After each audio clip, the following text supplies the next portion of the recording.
Bom dia a todos. É nosso propósito, na manhã de hoje, cobrir dos itens 11 ao 14.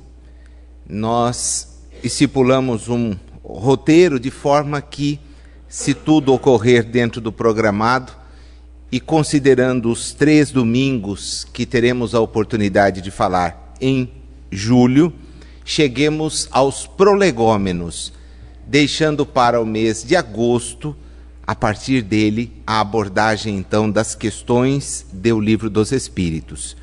Os que estiverem de posse dos seus livros poderão nos acompanhar, já que a partir do item 11 nós iremos comentando alguns dos parágrafos que julgamos os mais interessantes.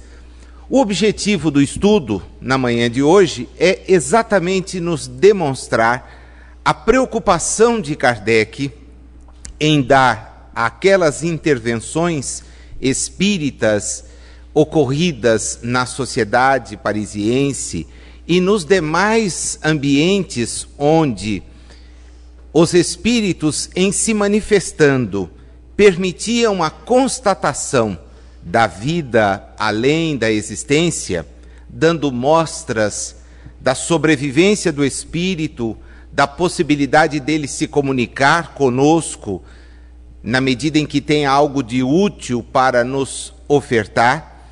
A preocupação dele é a preocupação de que, por não vermos os espíritos, à exceção de algumas poucas pessoas para as quais a vidência é uma possibilidade, a grande maioria às vezes percebe a presença dos espíritos, mas percebe de forma intuitiva, sem divisar através do perispírito a presença deles entre nós.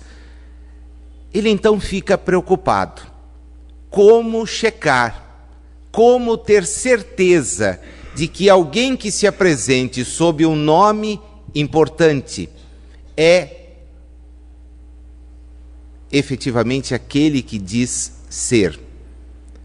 Como, diante de um familiar que se apresenta num encontro mediúnico, afirmando-se ser determinado parente, guardarmos a convicção de que não estamos sendo vítimas de um engano? Esta preocupação, que foi levada até ele não apenas por pessoas que se opõem à doutrina, que se opunham à doutrina, mas também por adeptos, participantes, recebeu então um tratamento muito especial nestes 4 itens que queremos analisar. Nós os agrupamos exatamente em razão desta temática que é comum, porque ele se dispõe então, como sempre o faz, a enfrentar o problema. Ele não vai contra aqueles que o levantam, pelo contrário, ele acha extremamente oportuna as considerações que são apresentadas, mas ele aproveita não apenas para esclarecer as dúvidas, mas como para nos dar recomendações. Então nós vamos primeiro nos concentrar no primeiro parágrafo do item 11, onde ele, a partir da dúvida, existem só se comunicam pessoas que geralmente são personagens conhecidas. E ele então diz, muita gente acha isso estranho. Ele disse, olha, eu gostaria de primeiramente acusar um erro que decorre da ausência de uma observação mais profunda. Aqueles que se apresentam com nomes veneráveis, evidentemente são criaturas mais conhecidas, e é por isso que os seus nomes despertam a atenção.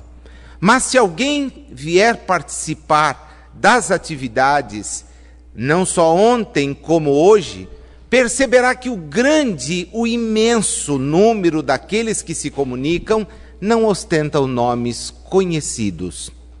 Pelo contrário, Muitas vezes, em se aproximando com nomes que são conhecidos e que seriam facilmente reconhecíveis, os espíritos, pela condição que estão ostentando no momento, seja a de trabalho efetivo, seja a de narrativa das suas situações um tanto quanto complicadas na esfera, na realidade espiritual, pedem claramente aos médiuns que omitam a sua presença. É muito comum que isto ocorra. Por favor, não diga que sou eu. Mas eu sei que é você. Sim, você sabe, guarde. Não fale. Mas por quê? Pelo desenrolar das argumentações, nós acabamos entendendo o porquê. Levaram da existência terrena, muitas vezes, uma imagem exemplar. Mas, enquanto espíritos, estão em situação que carece de muito cuidado.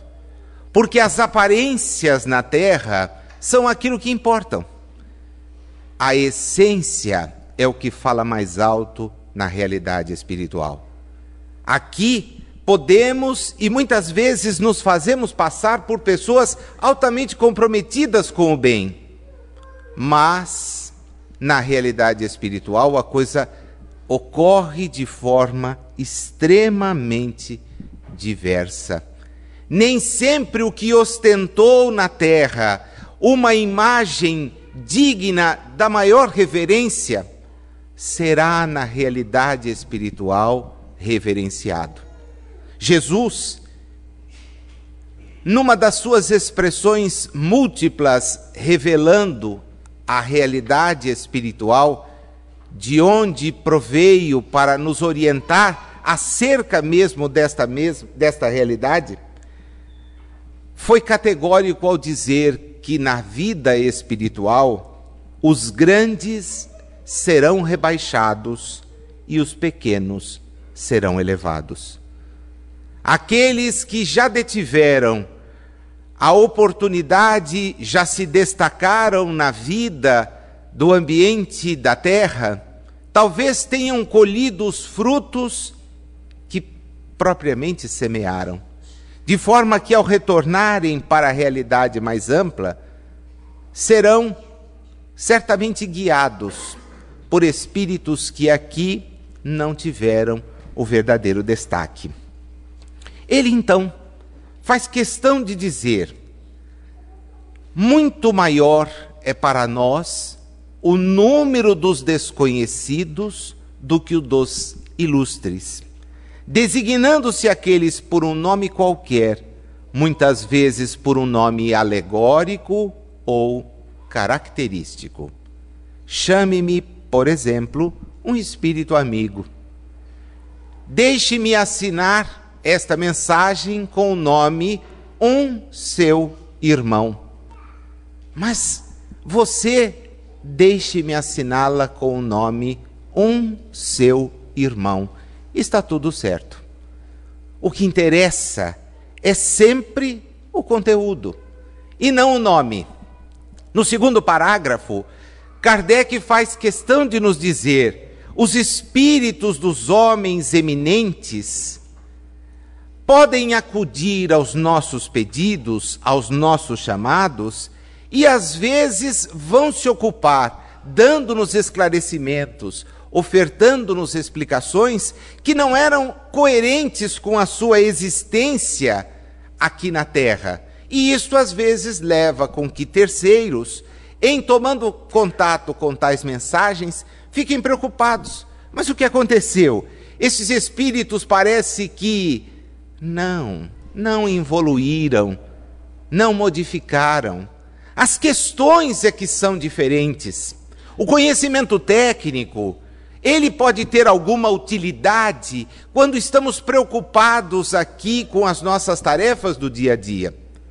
Porém, ao adentrarmos, voltarmos à nossa condição de plena manifestação espiritual, nós iremos nos ocupar de coisas que dizem respeito a ela.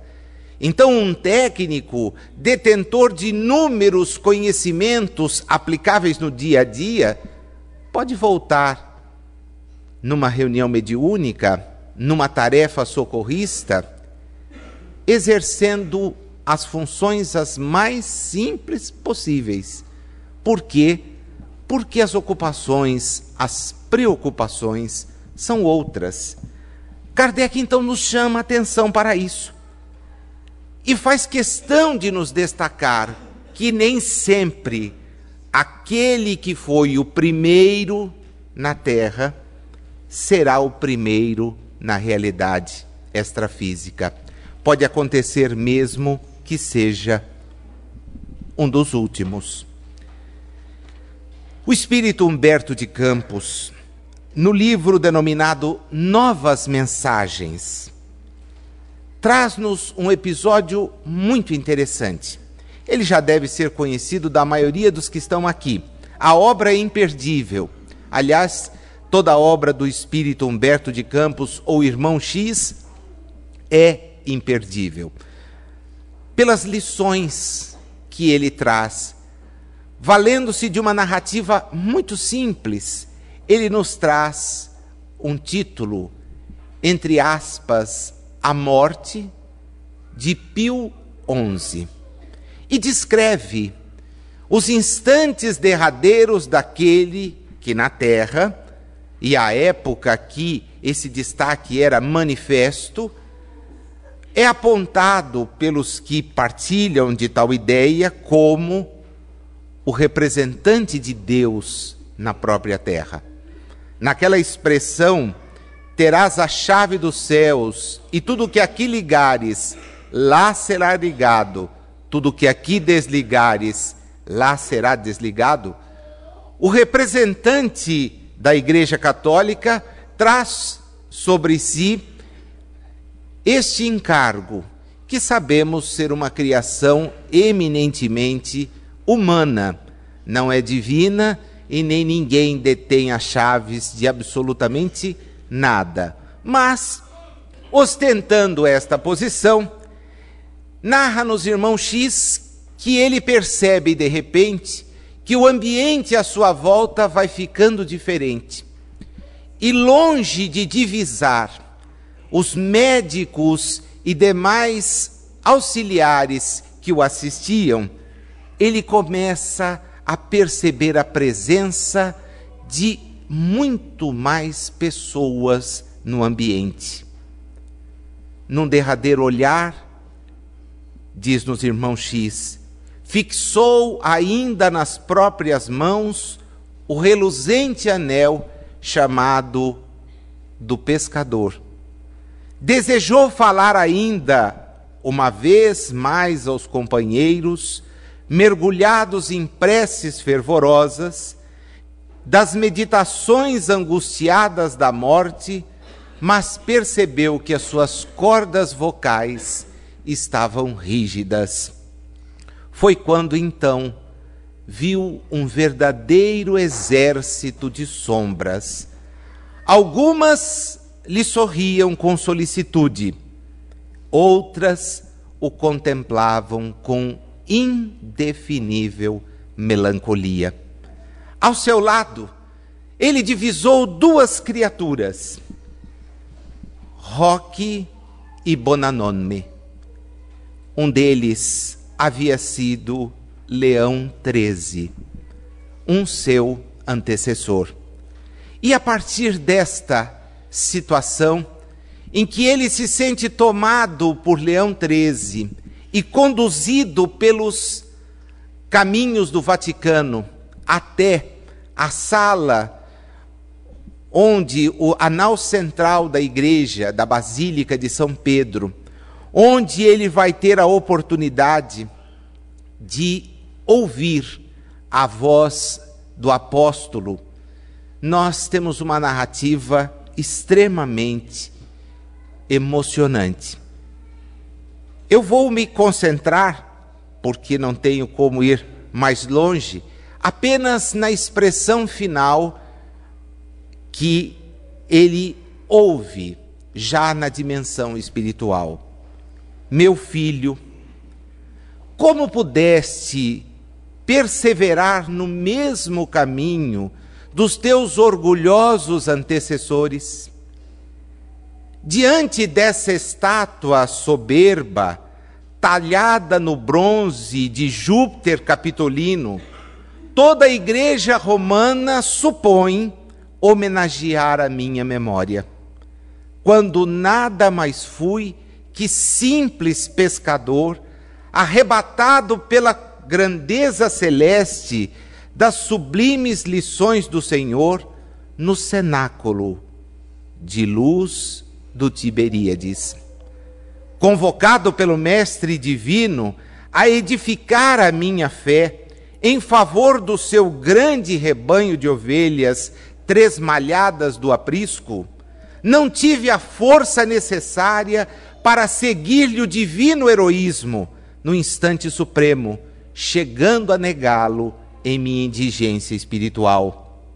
Ainda assim, não obstante a minha fraqueza, foi a mim que a igreja escolheu para a homenagem dessas basílicas luxuosas, que, como esta imagem fulgurante, representam a continuidade das velhas crenças errôneas do império da impiedade, eliminadas pela suave luz das verdades consoladoras do cristianismo. Somente agora verificas a ilusão do teu anel do pescador e da tua tiara de São Pedro.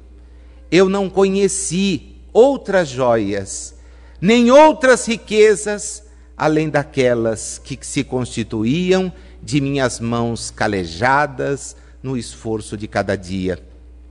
Filho meu, está ainda o coração do nosso Salvador, em virtude do caminho escabroso adotado pela quase totalidade dos representantes das igrejas degeneradas que militam na oficina terrestre, extremamente amargurado. Todos os que sentaram como tu, nesses tronos de impiedade, prometeram ao céu a reforma integral dos velhos institutos em favor da essência do Evangelho. Mas, como tu, os teus predecessores esbarraram no orgulho, na vaidade, na impenitência. A advertência prossegue e, num determinado instante, como registra irmão X, o ambiente que lhe parecia confortável, aconchegante, pela presença de uma entidade tão veneranda como Pedro, foi ficando numa grande noite. E aí, nesta grande noite, as sombras o tomaram e um frio cortante, registra o narrador, estremeceu-lhe o espírito. Kardec, no item 11, nos diz exatamente isso. Aquele diante dos quais, ou de quem, curvávamos a cabeça, pode, na realidade espiritual, ser uma criatura completamente diferente. Daí porque, ao subscrever uma mensagem com um nome grandioso, ao trazer a sua comunicação evocando um passado de muitas distinções, nós precisamos efetivamente ter os olhos abertos, conhecer profundamente as informações espíritas, para perceber se não estamos sendo vítimas de um engodo, de uma mistificação. A doutrina espírita não pactua com isto. Enganam-se aqueles que acham que as casas espíritas que agem com seriedade, que os que estudam a doutrina, vão tomar as comunicações como valiosas apenas pelo nome que as subscreve. É assim que Kardec trabalha no item de número 12. Se alguém se apresentar como sendo Sócrates, Júlio César, Carlos Magno, Fénelon, Napoleão, Washington, será que efetivamente foi tal pessoa? Como como poderemos trabalhar. Ele nos alerta, primeiro dizendo o seguinte: o controle é difícil de estabelecer-se. Não temos a certidão espiritual. E mesmo as que têm as certidões do registro nosso, muitas vezes são falsificadas. A pessoa se apresenta então como tal. Que jeito? Confiar naqueles que estão vendo? Ter a certeza? Como trabalhar?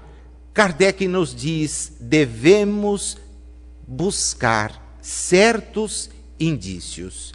E aí ele nos dá uma coisa muito interessante, né? Porque começa falando a respeito dos que não são próximos. Quando você tem o contato com alguém que você conheceu, de um amigo, é muito fácil que a gente o localize, principalmente se a desencarnação se deu há pouco tempo. A gente não se equivoca. Puxa, é minha mãe que está aqui. E é mesmo. Não resta dúvida. Eu a conheci. É minha avó. Nossa, parece um pouco mais jovem, mas é ela que está aqui. É alguém com quem convivi. Vários companheiros de centro, quando têm a oportunidade, tornam. E na época em que eu me ativava em reuniões mediúnicas, era frequente encontrá-los chegando, mas curiosamente, pedindo muitas vezes uma descrição enorme. Nazil, tudo bem? Tudo. Já mostrava na cara, né? Quem estava perto, quem está aí? Não diga. É um amigo. Às vezes um amigo da própria reunião. E às vezes se identificava. Me lembro nitidamente de um deles que diz, pode dizer chefe, era o jeito que ele me chamava, pode dizer chefe, e eu não era o chefe dele, pode dizer chefe que sou eu. O coletinho, o jeitinho que ele sempre vinha às nossas reuniões, chegou de volta, falei, não trocou nem o guarda-roupa, né? Eu falei assim, aqui não precisa. Falei, ótimo, então tá bom. Pessoal, né? E entrou, participou, na saída se despediu, não quis escrever, não quis, apenas disse, está tudo bem, se você encontrar tal pessoa, diga-lhe que eu estou bem. Não precisei nem descer as escadas para encontrar tal pessoa, né? E aí olhei bem, chorosa, falei, isso eu entendi porque do recado. Olha, alguém mandou te dizer que está bem. Não acredito, sonhei com ele. Falei, ótimo, então está tudo certo. Sigamos que ele está bem. O parente permite esta identificação. E aí, de novo, eu convido vocês para a leitura complementar. Eu peguei um livro, poderia ter pego pelo menos 100 deles, com mensagens que têm esse título aqui. Estamos no além. A vida prossegue. Nós ainda estamos por aqui. E são tantas as pistas que estes espíritos deixam que dificilmente, como Kardec faz questão de registrar, aqueles que com eles conviveram vão sair dali com dúvidas. Bem ao acaso, né? Eu escolhi um caso. Eu adoro esses acasos, que o pessoal acha que tem, né? Mas a gente já vai com a mão na estante certa, pega, que é super legal, justamente porque trata de uma característica das comunicações, e são múltiplas, né? Mas uma que é interessante. Imagine que você tivesse o nome, como tem a nossa irmã aqui, eu vou dizer o nome dela e peço desculpas se ela ainda for encarnada e estiver nos ouvindo, vou falar do caso do seu filho, do Rui Wagner Garcia, da cidade de Tupã. O Rui é filho da dona Zolinda Maria Buono Garcia. Dona Zolinda, um nome dificílimo de se encontrar, né? Nazil calcula Zolinda. Quando ela foi para ser atendida, ela omitiu o nome. A pessoa que a atendeu disse, como é que é o nome da senhora? Olha, eu me chamo Maria Buono Garcia. Pois bem, e vim até aqui querer notícias a respeito do meu filho. A senhora sabe que aqui as coisas funcionam assim. Anota-se o nome, a data que a pessoa faleceu e não sabemos. Pois bem, a carta começa assim: querida mamãe Zolinda, peço me abençoe. Quando ela ouviu isso, disse, não consegui conter a emoção. Ninguém sabia meu nome ali. Eu não deixei meu nome na porta. Os detalhes da identificação do rapaz. Um piloto que, trazendo 3 pessoas da cidade de Marília, de São Paulo para o interior, sofreu um acidente e acabou desencarnando juntamente com aquelas pessoas em condições assim extremamente bruscas. O avião se espatifou e com ele os corpos, num processo dificílimo de reconhecimento. Esse acidente aconteceu no ano de 1975. Essa criatura, o Rui, então vem narrar acerca do seu reingresso na vida espiritual e vai dando informações que a mãe, depois de juntar, não tem dúvida, concorda que o Hércio Arantes, lá do Instituto de Difusão Espírita, junte essas informações à mensagem para esclarecer, é mesmo o Rui. E ele fala de criaturas de Tupã, o doutor Giovanetti, Bruno Giovanetti, um engenheiro que ajudou a fundar a cidade e desencarnou em 1955, foi patrão de um antigo morador da cidade e que estava com ele, era um carroceiro, seu José Alonso, já desencarnado há quase 40 anos. E eles estão ali, foram os que socorreram o Rui na sua chegada à realidade mais ampla. Fala a respeito do que precisou fazer em relação ao problema do avião, e a perícia feita posteriormente constatou que o avião sofreu exatamente uma pane da forma como ele a descreve, e para a qual ele não tinha outra saída.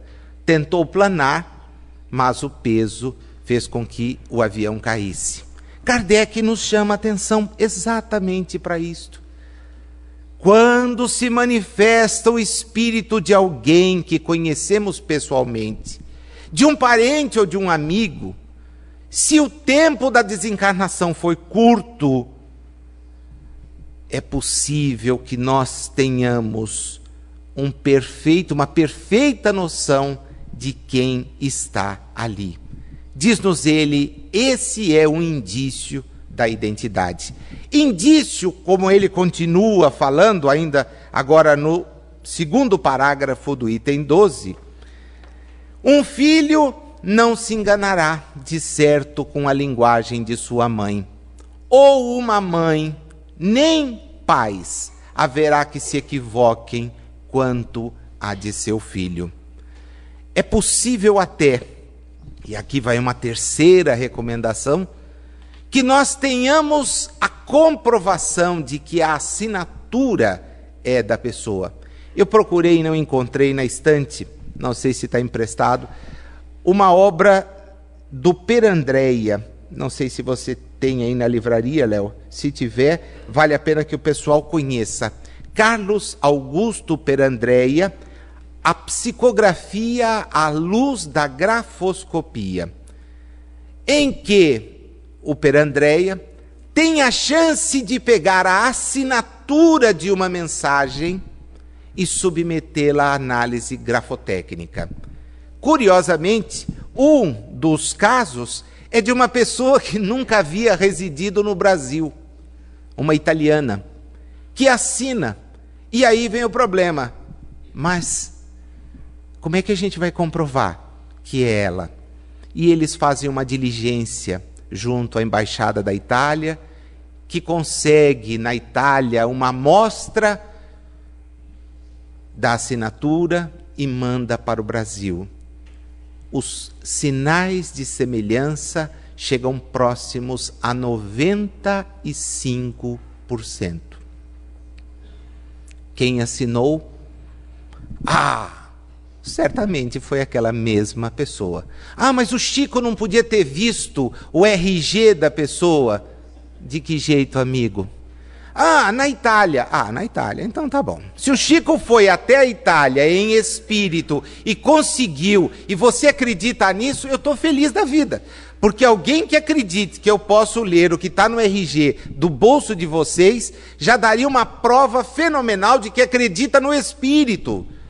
Porque eu não tenho como ver à distância, aliás, sem o óculos não vou ver nada, né? A não ser a realidade espiritual. Então eu ponho rápido para voltar. Então você tem essa possibilidade de, encontrando identificações assim, comprovar o espírito é uma realidade.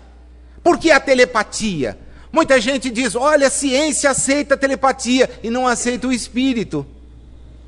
Como é que pode alguém comunicar-se à distância, se não for através de um elemento espiritual? Veja, está na cara, mas, infelizmente, mesmo na cara, as pessoas têm dificuldade para entender. No parágrafo seguinte da nossa introdução, Kardec diz assim: se a identidade de um espírito evocado pode até certo ponto ser estabelecida em alguns casos, razão não há para que não seja em outros. É evidente que se a morte da pessoa ocorreu há muito tempo, não se tem os mesmos meios de controle. O que deve se buscar? A linguagem e o caráter. Simples. O espírito de um homem devasso não vai falar de coisas que não sejam de devassidão. Assim como o espírito de um homem sério não vai falar. E ele nos traz o exemplo de Fénelon. Alguém que se apresente como sendo Fénelon, mas que ofende ao bom senso, à moral. Olha, é um embusteiro. É alguém que nós não devemos acreditar.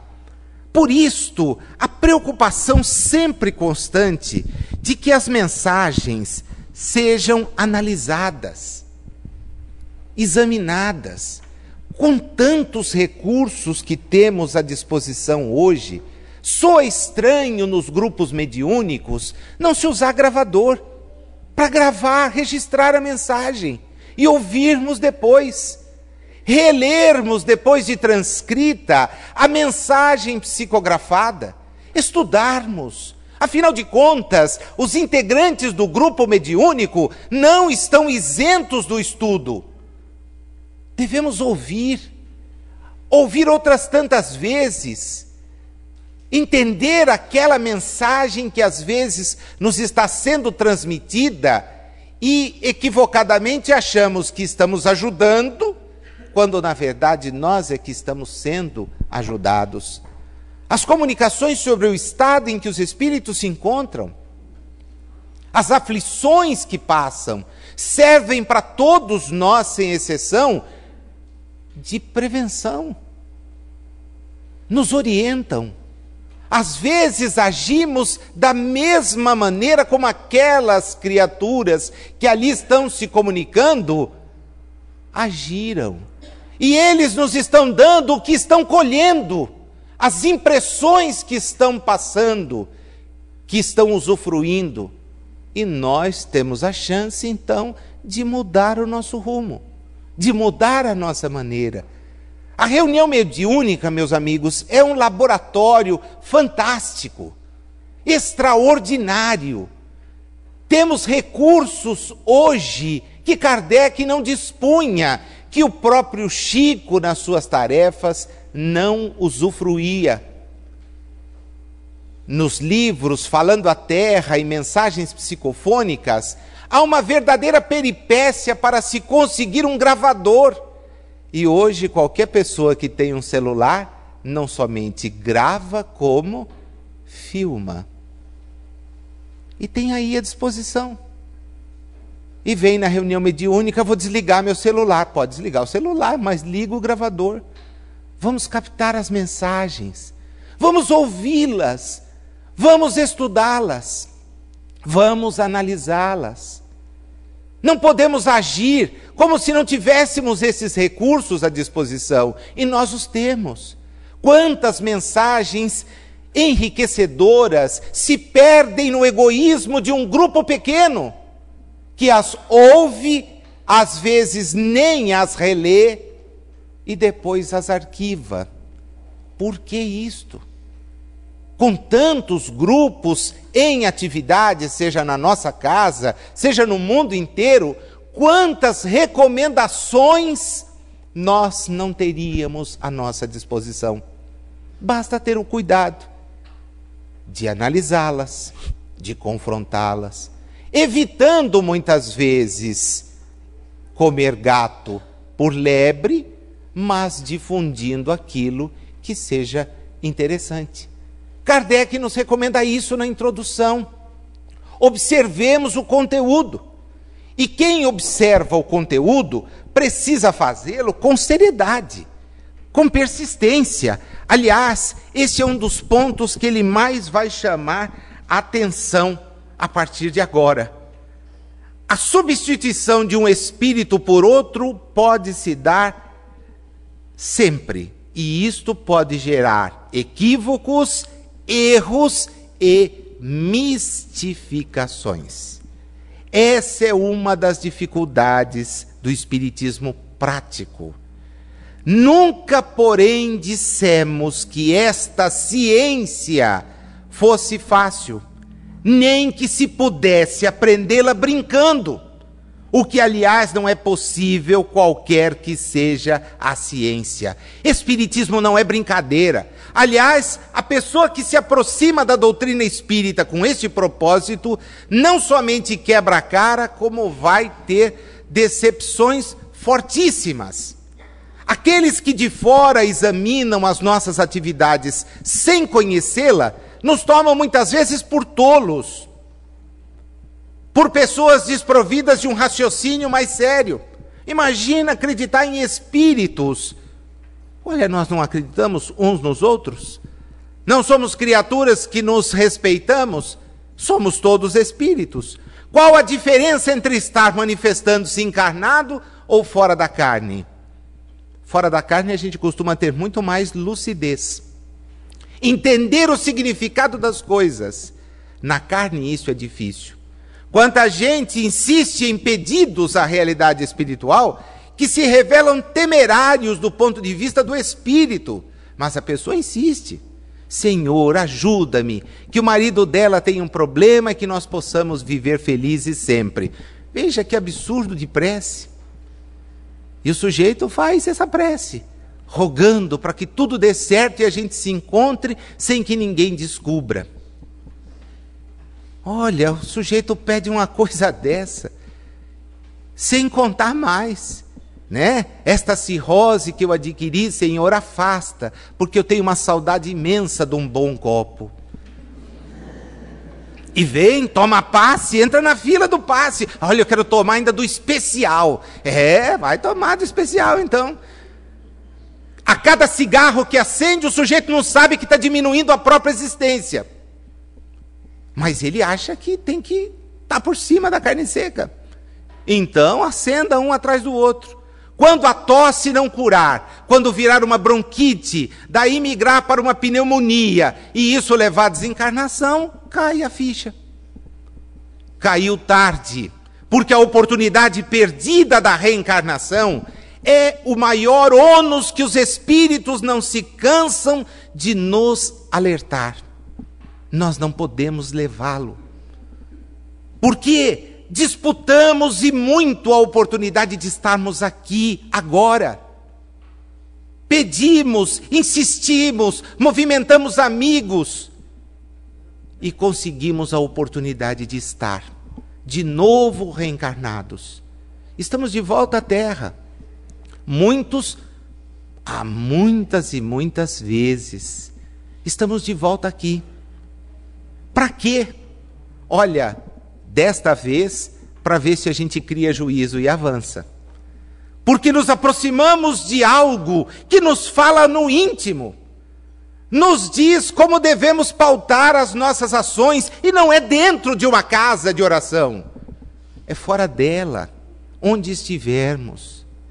Estamos diante de uma mensagem que nos permite encarar os sofrimentos sob um outro ponto de vista, entendendo que sofrimentos que nos visitam são fruto da nossa semeadura equivocada. Mas eu não me lembro, felizmente, mas vem de outra. Ah, não é possível. É perfeitamente possível. E se esse sofrimento tiver nome e sobrenome, cuidado. Você está diante de um débito que deve fazer de tudo para quitar. Recolha as lágrimas, lave o rosto, ponha um sorriso e siga em frente. É melhor despachar a mala do que reencontrá-la em outra estação. Fique feliz, carregue enquanto puder. Acabou? Acabou. Graças a Deus. Tem um companheiro, uma companheira, alguém que eu vou respeitar. Não vou guardar mágoa nenhuma, porque se guardou e manta e volta, então não guarde. Não tenho mágoa nenhuma. Fulano, graças a Deus, vive comigo. Nossa, mas ele, que bom, devo merecer e mereço isto. Tomar a passe sem nunca reclamar. Isso é uma mentira, porque a gente reclama a todo instante. A cada momento. Aliás, ficar sem reclamar seria uma prática saudabilíssima, que nós não conseguimos fazer. A gente reclama de tudo, por tudo e para todos. Porque o sujeito não pode encontrar um interlocutor que depois do tudo bem, ele já diz não. E aí conta, né? Conta como está, etc. Kardec insiste em nos recomendar o estudo sério da doutrina. Mais uma vez, jamais teremos repetido bastante que o Espiritismo demonstra estudo assíduo e, por vezes, muito prolongado. Não se podendo provocar os fatos, tem-se que esperar que eles se apresentem por si mesmos. Frequentemente ocorrem por efeito de circunstâncias em que se não pensa.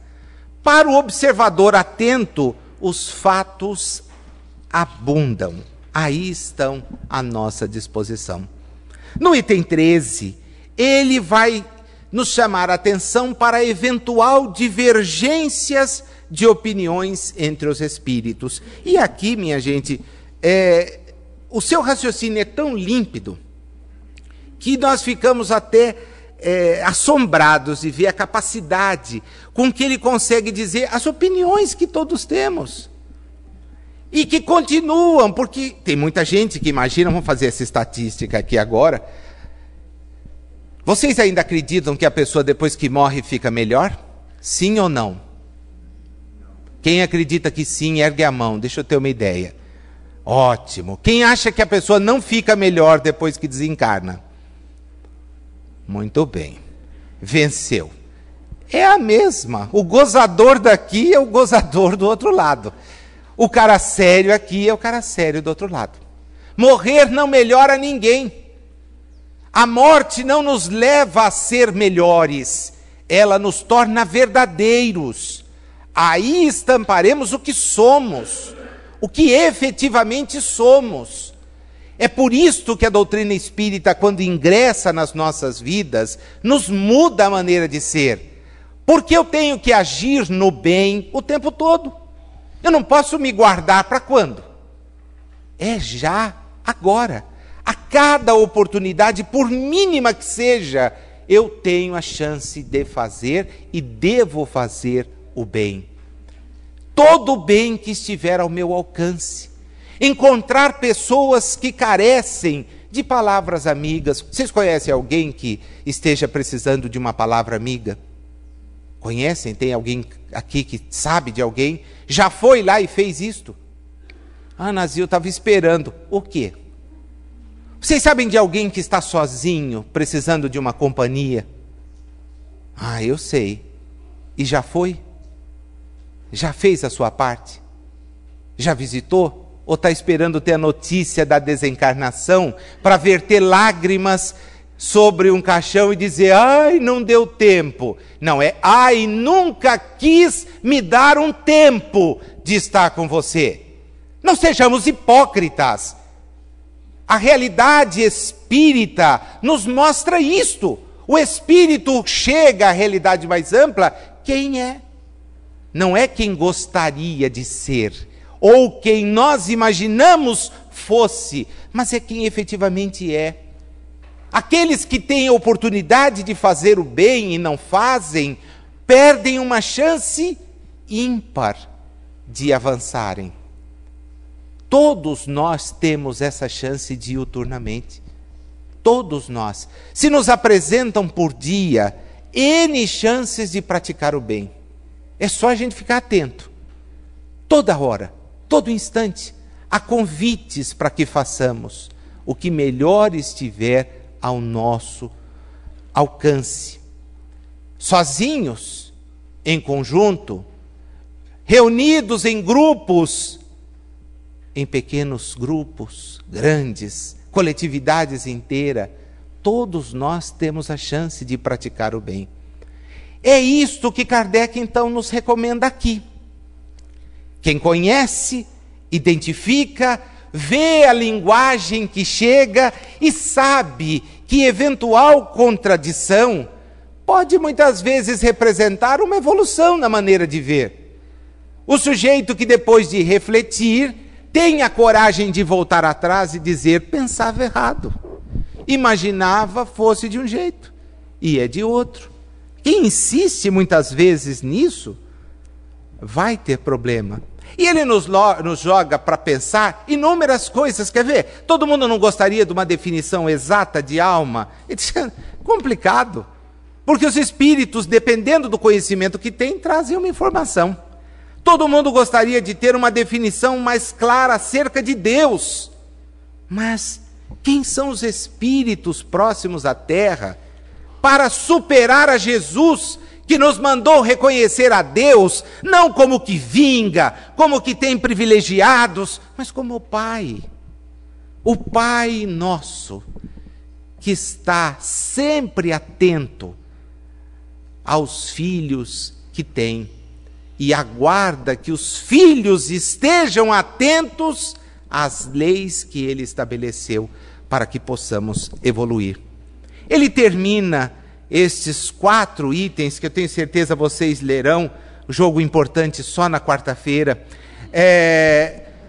Vocês hoje não têm, é só treino, quarta-feira é que vale a pena.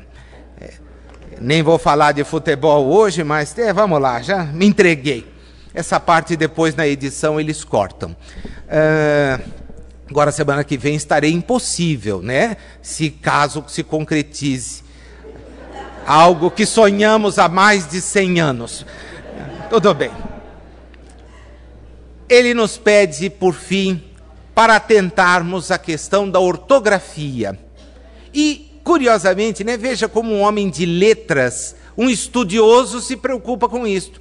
Olha, mas parece que um espírito trouxe uma ortografia que não é muito característica da sua maneira de escrever. E aqui eu rendo uma homenagem ao espírito de Eça de Queiroz. Escrevendo através de Wanda Canuto, Eça de Queiroz nos trouxe, e ainda estão sendo publicadas, inúmeras das suas obras. E eu sempre fui um leitor de Eça de Queiroz, e confesso que a primeira vez que peguei um livro da Wanda, olhei e falei assim, mas que Eça de Queiroz interessante, diferente. A narrativa é empolgante como a do Eça, mas o português, aí tive acesso à primeira obra que ela escreveu por intermédio dele. E quem é ele, quem é senão o próprio Eça, com aquele seu jeito ímpar de se mostrar, que nos diz assim, mas vocês pensam que eu não evoluí? não gostariam que eu escrevesse para um homem do século XX do mesmo jeito que eu escrevia para o homem do século XIX. Olhem o conteúdo. Não busquem aquela criatura que tinha crítica na sua verve, que apontava os problemas, muitas vezes denegrindo aqueles que passavam por eles. Olhem o Espírito que quer falar a respeito de uma mensagem completamente diferente. E lendo Getúlio no Outro Mundo, deu para perceber a verve do Eça de Queiroz presente. A crítica, não endeusamento, mas uma crítica muito mais suave. Ele olha o Espírito diante das suas múltiplas oportunidades perdidas e nos dá chance de ouvir do próprio Getúlio considerações a respeito das dificuldades que enfrentou, pelas atitudes que tomou e, particularmente, pelas atitudes que deixou de tomar. É sobre isto que Kardec, então, nos estimula a pensar. Livres da matéria, a linguagem entre os espíritos é o pensamento. Mas quando eles têm que nos trazer a sua mensagem, eles vão ficar com dificuldades. Eles próprios o declaram. Além disso, é curioso observar os meios de que se servem com frequência para obviarem esse inconveniente. Se nós tivéssemos que nos comunicar num idioma de vocábulos longos e fraseados, como é que faríamos se não detivéssemos expressões que não fossem simples? O embaraço que um homem de gênio experimenta quando tem que expressar no papel aquilo que no seu pensamento é ágil demais. Já não é maravilhoso, diz-nos ele, que se exprimam indiferentemente em todas as línguas e que as entendam todas? Não se conclua daí que os espíritos não conhecem a correção convencional da linguagem. E eu encerro justamente voltando naquele ponto dos recursos que temos à disposição. Receber uma mensagem mediúnica é super importante. Registrá-la para divulgação é mais do que necessário. Todavia, antes de colocá-la aos olhos de outras pessoas, e hoje na internet, de repente, nós temos coisas que chegam para todas as criaturas que estão conectadas, uma boa revisão ortográfica não fará mal a ninguém. Ajustar, corrigir. As obras dependem disto.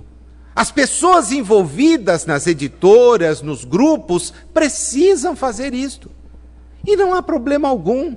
Nós estamos respeitando a ideia que o Espírito nos traz, mas estamos dando a ela um polimento que certamente vai fazer com que aqueles que leiam consigam entender todo o alcance.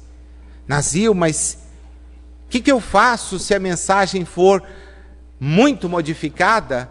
Ora, leve ao mesmo grupo de onde ela procedeu e peça ao Espírito que releia e veja se concorda. Aqueles que trabalham nessas atividades de reajuste, muitas vezes contam com assistência direta das entidades que escreveram. Imagina a gente chegar e trazer uma comunicação por intermédio de um médium em poucos instantes e conseguir que não hajam erros. Para terminar, e numa homenagem muito querida a Francisco Cândido Xavier, que na data de ontem nos fez relembrar do 10º aniversário do seu retorno à realidade espiritual, tinha um hábito muito interessante na psicografia. Ele escrevia o texto na madrugada, aproveitava a hora do almoço, lá na Fazenda Modelo, para datilografar o texto escrito, a hora do almoço, tá? Uma recomendação, tem gente que trabalha fazendo outras coisas, é na hora do almoço, né? Não na hora do expediente. Passava limpo e à noite, antes de começar a nova psicografia, apresentava o texto à entidade que revisava, via de regra, o Espírito Emmanuel. E era triste perceber que o Espírito revisava aquilo tudo à mão e ele no dia seguinte levava para redatilografar aquele texto e já datilografar o texto do dia seguinte. É assim que a coisa acontece. Estudemos com atenção esses tópicos, porque eles certamente nos darão argumentos muito úteis na hora que nós precisarmos promover uma defesa lúcida da doutrina espírita. Jesus nos abençoe.